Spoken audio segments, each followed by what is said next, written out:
a TL Type S 6-speed manual. It ain't done, but it runs, it spins, it goes in gear.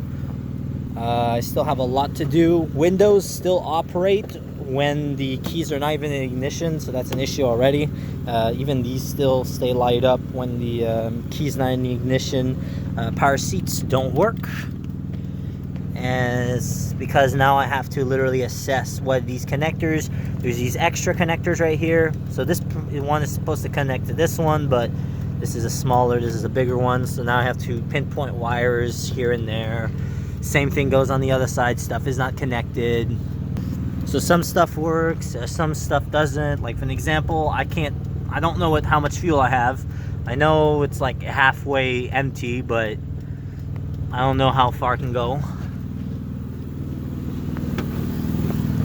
Brand new suspension parts, everything new. So I took the time to rebuild this. This is not connected yet because I have to adjust this by eye. At one point I'll go to an alignment machine to get that set up, but it runs, it's cool. Oh, I can finally say I have a JDM, because it's now this is considered a rare car because it has the 6-speed swap in it. It's really fun though that this car is running. Especially I had to do head gaskets, all the seals, everything. I had to rebuild the motor, 50% rebuild. I didn't do a 100% rebuild. 100% rebuild would be to take the pistons out, replace the piston rings, bore out, check the bore size and everything. Oh geez.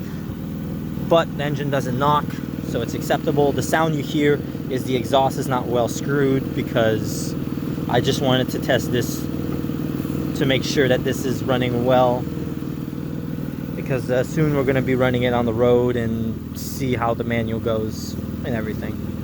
So we're still in work in progress, but this car is probably going to be ready for next weekend. Sweet.